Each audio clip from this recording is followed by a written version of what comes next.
Hello everyone, Dice here. Today is just going to be a simple rundown of melee combat in Cyberpunk Red. No fluff, just an explanation as if I'm sitting right by you at your table. If you're wanting a much more detailed breakdown, there are other videos out there other than what I'm about to do here. This is just to get you going. I'm not going to cover unique situations such as thrown weapons, grabbing, choking, and martial arts special moves. I will do those all in a later video though, promise. And also expect a ranged combat version of this video too soon. And yes, netrunning as well. Z and Vez would not forgive me if I didn't, them being my two netrunners in my own personal game. All melee combat is governed by your dexterity stat and the relevant skill for the attack, with a d10 thrown in. And for defending, it just comes down to dexterity again with the evasion skill, and of course, another d10. You must beat the defender's roll. No meets it beats it. If you do, you're landing your attack. When it comes down to the melee combat skills, it's only really down to 3.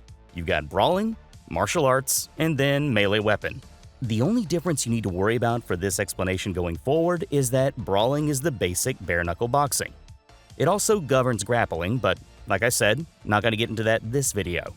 But it is also the only one of the 3 that does not ignore half of your target's armor when dealing damage, which, of course, is the big perk when doing melee. If you're staring down a chunky mook, melee may save your tail when a gun may not be breaking through their armor. Also, all melee attacks are at a rate of fire of 2, meaning each attack action you get a turn, you can get 2 attacks out of. The only exception is a very heavy melee weapon. That's just 1. The real useful thing in melee combat is that it does break armor down, as long as you deal damage over the stopping power. From just straight fists with brawling to the sword you may be swinging, you can wear down a tankier target if you get at least 1 point through to their HP each time you hit. Add in the fact that you got 2 swings a turn, unless with the very heavy melee weapon I mentioned earlier, you'll break them down pretty quickly. For damage, with martial arts and brawling, they scale off of your body stat. If you're at 4 body or under, you're not going to be really doing much unless you have a cyber arm. With a cyber arm or at least 5 body, you'll be dealing up to 2d6 damage. Get up to 7 though, and you'll be dealing 3d6, which is on par with a heavy pistol. Martial arts, of course, scales the same way in terms of damage, it's just, with martial arts, you're ignoring half of your target's armor when you're attacking. Melee weapons, though, have their own damage scale based off of what weapon type you go for. A light melee weapon is just like a simple combat knife, which will only be dealing about 1d6 damage. But if you're swinging something like a chainsaw, it will count as a very heavy melee weapon, and that's up to 4d6 damage. It gets scary pretty fast.